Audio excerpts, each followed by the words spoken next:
పాలిజ ముద్దలు చేస్తున్నాండి. సద్దపిండి సద్దలు తీసుకొని green colour ఉంటాయి సద్దలు చిన్న చిన్న అవి తీసుకొని గిన్నె పట్టించుకున్నా.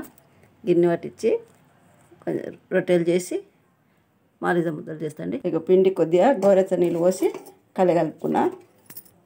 రొట్టె చేసుకోవడానికి ఇట్లా అనుకోవాలండి. బాగా కలగలుపుకొని ఎంత జిగురు రొట్టె చేస్తున్నా సద్ద రొట్టె. రెండు పక్కల ఇక కొంచెం ఇట్లా మందం చేసుకుంటే కొద్దిగా బాగుంటుందండి రొట్టెగా. అలా కొంచెం ఉప్పు వేసి చేసినండి. ఇక రొట్టెలు ఇది మధ్యలో బెల్లం పెట్టుకున్నా. వేడి వేడి దాని మీద బెల్లం పెట్టినండి. కరుగుతుంది.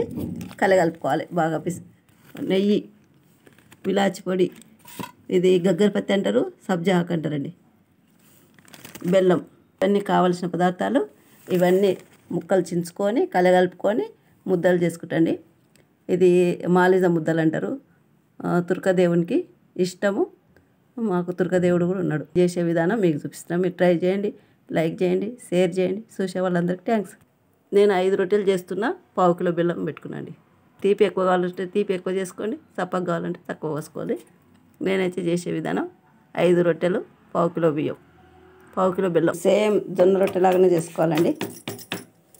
ఇంకో 2 సైడ్లు కాదు.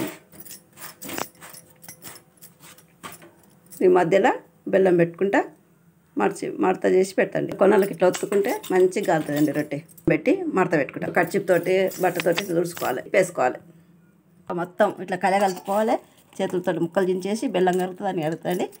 కలగలుపుకొని ఆకు, గగ్గరపత్తి ఆకు, బెల్లము, విలాచి పొడి కలగలుపుకొని లడ్డు ఇట్లా చేసినండి. ఈ లడ్డు అంటారు, మాలిజ ముద్దలు అంటారండి. ఈ తుర్కదేవునికి ఇష్టము. నేను చేసే విధానం మీకు చూసిన. థ్యాంక్స్ అండి చూసే వాళ్ళందరికీ.